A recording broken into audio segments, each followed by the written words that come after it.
Okay, so hi guys, it's Dom from eSports News UK here. Today I'm joined by Cassius from Torpedo, a partner at Torpedo. Thanks for joining us, Cassius. Maybe you could tell us a bit about the org and how you got started, because obviously you've made big waves in the Hearthstone scene. Maybe you can give us a bit of background to the org. So Torpedo started around 14 months ago. Myself, Ian and Adam, we're the three partners, and we've always had kind of like a background in esports. And it's one of the things that we've been saying for years, that we should start something up, we should kind of make a difference and create some waves. Because we had so much fun, kind of like 8 to 10 years ago when we were involved again. So finally, when we got together, clashed heads, we just started. We started from very humble origins, self-funded to begin with, and just focusing on kind of growing and doing something a little bit different and a little bit more meaningful. Because we've seen a lot of bad things, we just wanted to make sure that we were part of the kind of good hype that was coming in. So what games did you sort of start off in before you got into Hearthstone? So because we've got a really strong background in Counter-Strike, we knew the right people to talk to. The first thing we did was ask them who was kind of up and coming, and we signed a very lovely Counter-Strike team that helped us grow to where we are today. They managed to get into a few minor events, and they won a few kind of Nordic championships, which was fantastic. They looked after us and we looked after them, and they helped kind of start what was the infancy of Torpedo and helped us grow.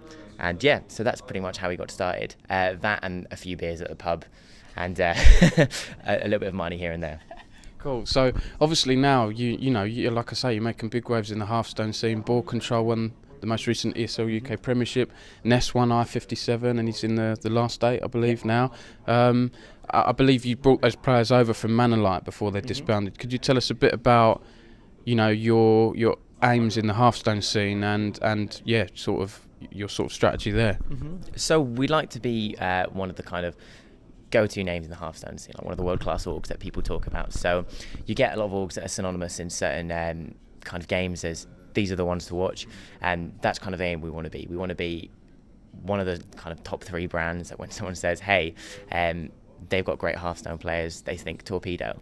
And yeah, so we were kind of in contact with just a few members, specifically Modern Leper.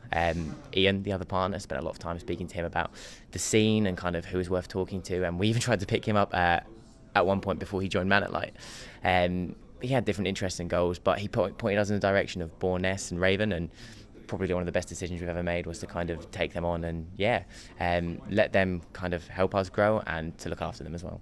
I should have mentioned Raven actually, because we go way back. Old World of Warcraft guildies. So yeah, sorry Raven for not mentioning you. But so in the Hearthstone area then, you've got those players. Are you going to focus solely on the UK scene, or are you going to branch out and try other tournaments? Specifically for Hearthstone?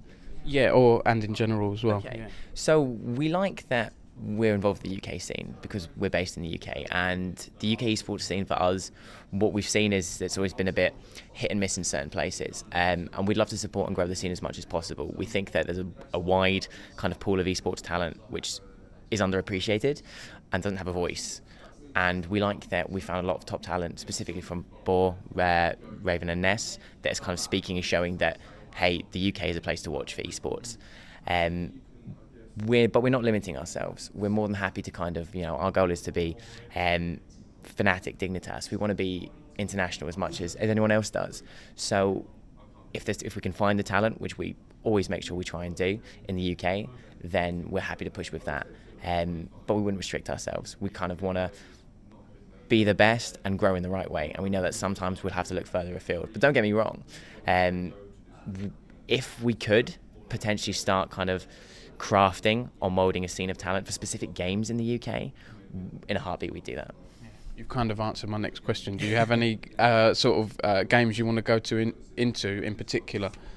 So we've specifically been looking into Overwatch, because we know that Blizzard have put a lot of time into that, a lot of money more than anything, and we know that they support their games for a very long time. Typically they're a bit notorious for being more user focused than kind of focusing on the professional scene, which is good, to be honest, because if the game doesn't appeal to users, then you know it doesn't grow. But that's kind of something we're looking out for at the moment, and we've always kind of got our ears to the ground for other games that pop up and other people that, in fact, I wouldn't even say that we always worry too much about the game so much as the people. We invest in the people that are part of those games more so than the games themselves. As long as we know that the people are right for us, and we can help them, and we can create a beautiful relationship where everyone is happy, and we can get our message out to the right people as well, then we wouldn't even, I wouldn't say that we'd just say we're in these games, we're not going anywhere else. We're open to all sorts. Okay, cool. And the next sort of ESL UK Premiership, then you've got 4 players, I believe, in there from representing Torpedo in the top 8. So how did that come about, and how do you feel about that? It came about from a lot of hard work on their behalf, bless them. All of them practice, and they're kind of willing to go above and beyond. We didn't have too much influence in kind of them getting in. It was all of their hard work, and it's just a blessing that that's happened more than anything else. It's a fantastic stroke of luck. Yeah, I think, like me personally, it's a bit weird that there's one org with 4 players in. I mean, you're not going to complain. No, not but for ESL, I guess they don't have rules in place there that will prevent. You could potentially have 8 players in there. Yeah, I mean, there's nothing to say that we couldn't have an old Torpedo League by the end of this time next year. Yes, with the Torpedo UK Premiership, maybe. Hey, that's a nice name. I think we should coin that now before someone steals it. Nice. And could you? I know you mentioned the origins. Could you tell us a bit about? So you're based in the UK, but you have origins from elsewhere. Is that correct? Well, we're based in the UK, but we've got contacts just from past lives. So we've got friends in kind of Scandinavian areas, friends in the US, friends in Singapore, all sorts. It's always nice to have friends in the right place. But yeah, we're predominantly based. We're all based in the UK, scattered between Manchester and London, and a little bit in the northeast as well. Okay, cool. And is there anything else you'd like to add? I mean, you mentioned your thoughts on the UK scene. Maybe anything we've missed, or what can be done, what you'd like to see more of, maybe. I'd like to see more of people in the UK scene being brave, because there's a lot of people that have a huge amount of talent, but they're not willing to try and make it, or they're not willing to kind of talk to people. So our time is finite. We can only do so much kind of scouting and looking for cool people to talk to and to get in touch with. Now, we'd encourage people to reach out, because if you don't ask, you don't get. And we'd love to be the people that go to these hyper talented UK esports players and say, hey, would you be interested in working with us? But we can't. Physically, our resources aren't there. We've got other things to look at, and we do what we can. But we'd really encourage other people to kind of reach out and say, not even just to us, to other orgs, and say, I believe I've got the potential. I've seen what you guys are doing. I love it. Is there a dialogue here that we can open up?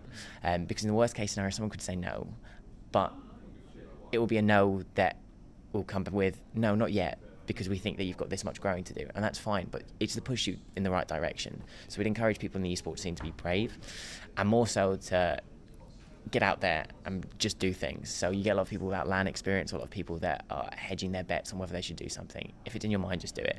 If you love esports and you love the scene, you just do it. I mean, you can look at anyone. If you look at if you look at people like Sam Matthews and Odie, you know, they turned around when esports was in its infancy and said, we love this and we're just going to see where it goes. And they now own 2 of the biggest orgs in the world. So there's nothing to say that you couldn't be that, or even 10 times that. Just go out there and kind of get stuck in. I think that's right. I think I hear a few people saying there's a lot of people that moan in the UK scene, but don't actually do anything, kind of thing, you know. So I've heard a few people say, try and go for it, you know. Exactly. Listen, thanks very much for your time. Hey, I know you've got a plane to catch, so I yeah. won't keep you too much longer. But yeah, thanks very much, and all the best with Torpedo. All All right. Absolute pleasure. Cheers. If I can see it.